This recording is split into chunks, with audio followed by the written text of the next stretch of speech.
Ah, ça, c'est pas cette fois-ci qu'on en parlera. Salutations, ici le Profusor. Aujourd'hui, on va parler de données médicales et de vie privée. Mais avant, générique.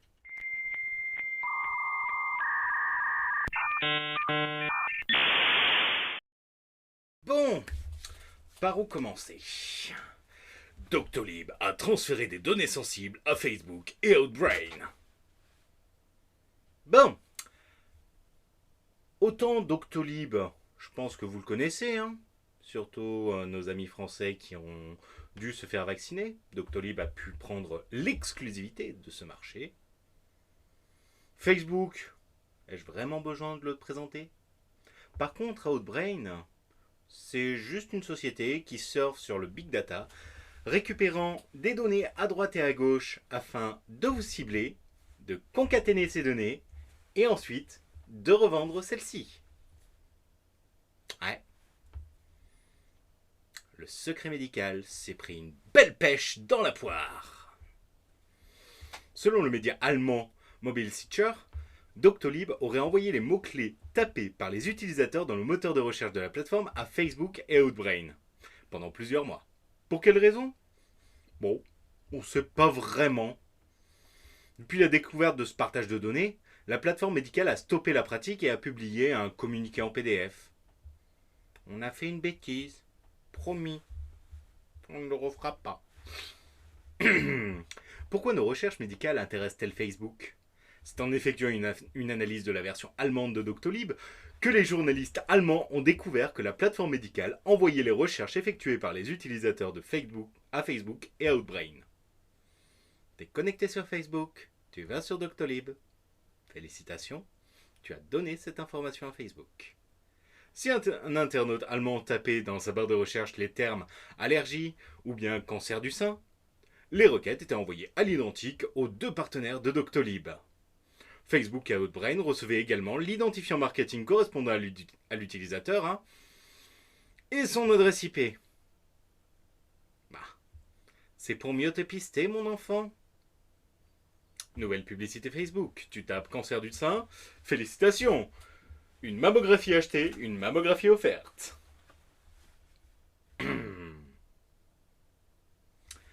Même sans les connaître officiellement, on peut imaginer les raisons de cette récolte d'informations. Avec toutes ces données, Facebook pourrait aisément cibler les utilisateurs avec d'excellentes publicités, en fonction de leur pathologie. Oh, tu as une tumeur.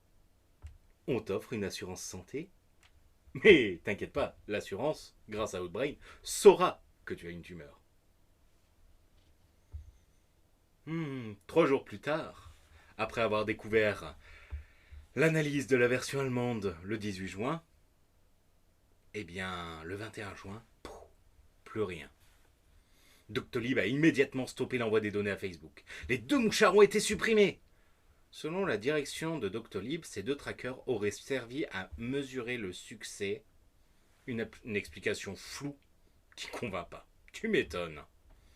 Reste désormais à savoir si les recherches effectuées sur Doctolib sont caractérisées comme des données de santé, car strictement encadrées. Pour la CNIL, ce type d'informations sont des données relatives à la santé physique, mentale, passée, présente ou future d'une personne physique. Donc en gros, c'est un peu des données de santé. Voyons voir. Risque de sida. Oh merde, j'ai cherché ça sur Google. Oups. Donc Doctolib va devoir se justifier. La plateforme a du mal à justifier sur l'envoi des données médicales à Facebook et à Outbrain.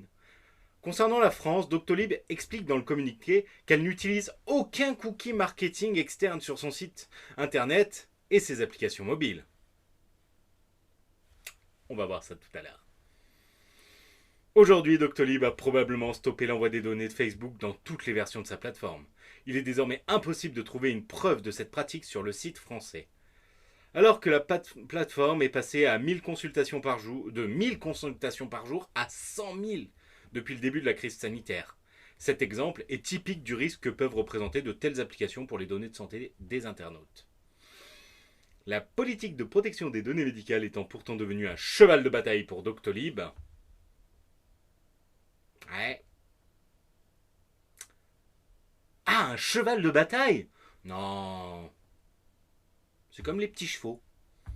T'en as d'autres à mettre au. T'en as d'autres à faire arriver à la case arrivée. Donc s'il y en a un qui saute, on s'en fout. Mais bon, avant cette découverte, l'association allemande Digital Courage avait décerné à Doctolib le prix Big Brother 2021 pour la gestion trop peu transparente des données médicales des patients. Fun fact. N'oubliez pas que l'ensemble des serveurs de Doctolib sont hébergés sur les services d'Amazon Web Services. Ils se disent chiffrés, mais il y a un truc qui me chiffonne.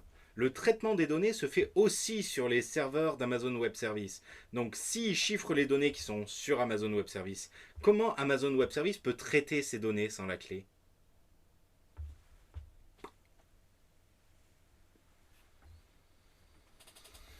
Comme quoi, donner ces données privées, c'est... Oui, je m'en fous, j'ai rien à cacher. En êtes-vous sûr? Aujourd'hui peut-être, mais ces mêmes données qui sont légales aujourd'hui, le seront-elles pas illégales demain? Voyons voir un petit peu du côté de leur communiqué de presse. Pourquoi nous avons décidé de ne pas utiliser de cookie marketing sur Doctolib en Allemagne? La grande majorité des sites internet et applications mobiles utilisent des cookies destinés à mesurer les performances dans leur interface et dans leur campagne de marketing digital. Waouh! Donc en fait, c'est plus de la médecine, c'est du commerce. Mais bon, en France, Doctolib n'utilise aucun cookie marketing externe sur son site internet et ses applications mobiles. On va voir ça tout à l'heure. En Allemagne, Doctolib a mis en place 2 cookies sur doctolib.de pour suivre les performances des campagnes marketing menées. Bien évidemment, cela a été effectué en conformité avec les législations allemandes et européennes, en particulier le Règlement général sur la protection des données. Les cookies sont activés dès lors que l'utilisateur a formellement donné son consentement. Ouais, vous savez, le cookie wall où on met en haut ou d'une manière très floue le refuser et le reste en accepter tout d'une façon très facile, juste pour guider votre clic. On appelle ça du dark pattern. C'est que ça en fait des trucs à expliquer. On en reparlera pour une prochaine. Mais bon, là ils disent en France, Doctolib n'utilise aucun cookie marketing externe sur son site internet et ses applications mobiles. Très bien. Allez, on va aller faire un tour sur Exodus. Pour ceux qui ne connaissent pas Exodus, c'est Exodus Privacy, c'est juste une ONG qui teste des applications pour voir quelles sont les autorisations demandées et les pisteurs qui y sont installés. Donc je suis allé sur l'application Doctolib, je vous mettrai le lien en description. Et là, je peux voir, donc c'est la version 3.2.26 qui a été testée. Tiens, et si on allait voir les autres versions? Oh, ils sont assez réguliers. 2 pisteurs, toujours 2 pisteurs, mais ils demandent moins d'autorisation aujourd'hui. Oh, tout doux là.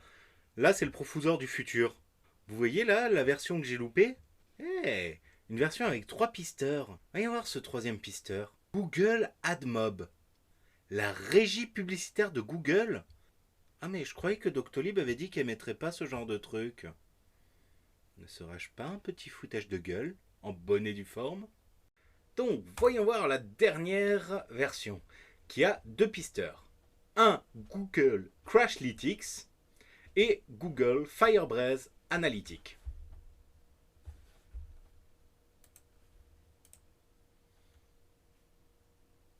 Je vais juste le mettre en valeur, juste pour que on puisse voir un petit quelque chose.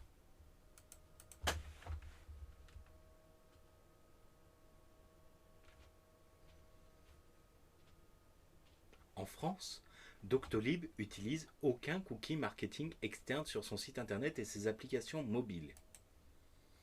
Google Crashlytics et Google Firebase Analytics.